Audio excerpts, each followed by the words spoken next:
Didier Grosjean, bonjour. Bonjour. Vous êtes le directeur et fondateur du CREA à Aulnay-sous-Bois, le centre de création vocale et scénique, créé il y a plus maintenant de 30 ans. Oui, 1987, donc on a dépassé la trentaine. Alors, vous allez ouvrir la saison culturelle au théâtre et cinéma Jacques Prévert le 5, 6 et 7 octobre avec une nouvelle comédie musicale intitulée Élémentaire mon cher.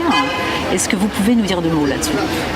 Bon, on en est déjà à vous dire qu'on en est à notre 72e spectacle en 30 ans de travail et que j'essaie toujours de faire des choses nouvelles, différentes. Alors, ce cas élémentaire, mon cher Watson, d'abord on voit dans quel univers on est, ce que je n'avais jamais abordé l'univers du policier comme ça. Au début j'aurais bien fait Agatha Christie, mais les droits sont tellement chers, on n'a pas pu, c'est une catastrophe. Par contre Conan Doyle, Sherlock Holmes, un personnage extraordinaire.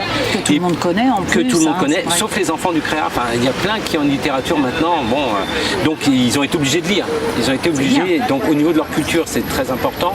Et puis c'est une création différente des autres aussi, je dis ça à chaque fois, mais particulièrement celle-là, parce que c'est un moment que je tourne autour de la comédie musicale type Broadway quand même. Parce que j'ai fait Singing in the Train, j'ai fait des choses sans... Or, cette fois on a fait notre Broadway aulnaysien. C'est-à-dire que c'est une commande à une spécialiste américaine qui a écrit le texte, pour vous dire que c'est important, et un compositeur qui aide uniquement souvent, soit dans la musique de film, soit mais beaucoup de comédie musicale, spécifiquement. C'est Daniel Boulanger. Thierry Boulanger. Thierry Boulanger qui a fait... C'est Thierry Boulanger qui est le monsieur comédie musicale sur Paris, qui rêvait d'écrire pour nous.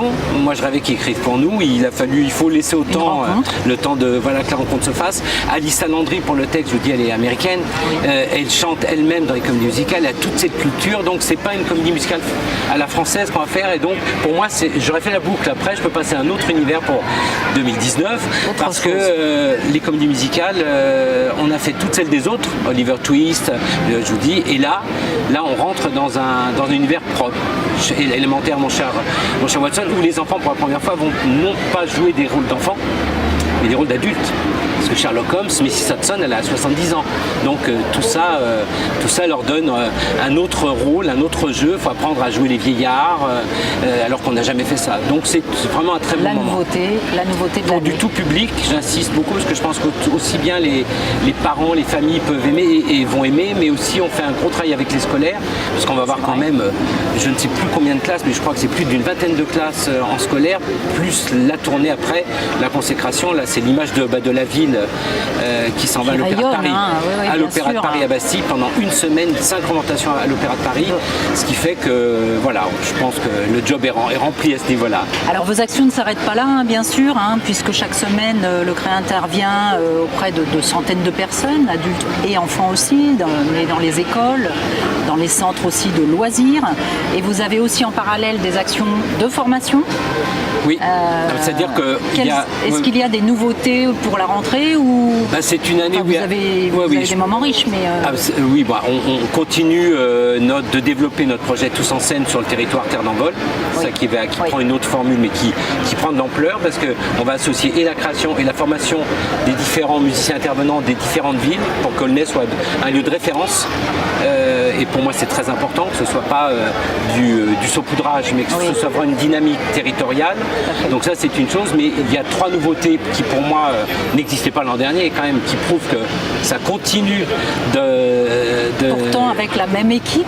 Même équipe, même moyens, avec toujours cette fragilité financière quand même, faut le dire, parce que les mécènes, ils sont pas les vitam aeternam, là, et on est en train de rencontrer de nouveaux partenaires pour essayer de survivre à ce niveau-là. Bien sûr. Et puis je peux dire que la visite de la ministre au mois de juin a abouti, parce que moi je sais bien de venir dire que c'est la plus belle chose qu'on ait vue depuis 2 ans qu'on est ministre, mais ça donne quoi derrière, et ça y est, j'ai rendez-vous lundi 17 avec tout son cabinet pour envisager, et là je vais mettre carte sur table, quel avenir vous donnez à ce centre dit unique, qui est unique, oui, qui est unique, donc ce côté création et ce côté action culturelle et formation. Il y a 3 nouveautés importantes pour moi. C'est enfin on a pu, à l'initiative de la DRAC, donc la Direction des Affaires culturelles d'Île-de-France, monter un projet en commun avec le CRD, puisqu'on va ouvrir pareil, donc le premier, CRD, on rappelle, le c'est un conservatoire. C'est le conservatoire. Souvent, on était en termes de collaboration comme Bien ça, sûr, tranquille, mais là, on met en place quelque chose qui est important, c'est on met en place un département des arts de la scène avec Bernadette Dodin. On est toute la l'équipe. directrice. Voilà, on est tous soudés autour de ce projet. C'est une innovation aussi, ça n'existe pas. Parce qu'avec la philosophie du créa, comment proposer à des enfants. Donc ça, c'est très important pour nous. On a été sollicité aussi par la faculté, donc pour créer le premier chœur de ressources interprofessionnelles, le CRI. Sérieux ? Le CRI, qui va regrouper des enseignants et des musiciens intervenants de toute l'Île-de-France pour vous montrer l'étendue de nos actions. Pour une formation des chefs de chœur, pour répondre un peu au projet ambitieux des ministres actuels de mettre un chœur dans chaque école. Donc moi je dis toujours c'est bien, je trouve ça extraordinaire, moi ça fait 30 ans en tant que conseiller pédagogique d'Aulnay que je me battais pour que ça chante partout, mais donnez-nous les moyens de former des gens. Donc c'est un peu, on a été sollicité comme référent et donc on met en place un chœur qui n'est pas un chœur de production forcément, même s'il y aura une restitution, même si dans le cadre de notre festival il était une voix, ils vont se produire, mais c'est pas l'objectif. L'objectif c'est d'avoir à la sortie de cette pratique artistique, ils aient acquis une certaine formation pour pouvoir être des relais sur le terrain pour que ça chante de plus en plus. Donc c'est toujours pareil, c'est cette toile d'araignée qui s'étale. Donc il y a le conservatoire, le projet avec le conservatoire, le CRI, et puis la préfecture de Seine-Saint-Denis nous a sollicité aussi de faire des vacances créatives. C'est-à-dire que ça concerne la ville d'Aulnay, mais préfecture dit département cette fois, donc la ville de Bondy et la ville de Noisy-le-Sec. On va proposer, c'est une première expérience, je pense que ça va se développer après, mais c'est la nouveauté aussi. Ça commence quand ? Toussaint. À la Toussaint. C'est-à-dire profiter d'un lieu comme ça pour que pendant les vacances puissent venir aussi des familles, des enfants qui n'ont jamais accès à ces pratiques-là, qui n'iront pas toute l'année régulièrement, mais qui auront un flash, une rencontre possible avec des artistes. Donc on va s'implanter sur ces villes. Là, il y a un très gros travail avec Aulnay-sous-Bois avec des gens extrêmement dynamiques qui sont les centres sociaux des quartiers nord.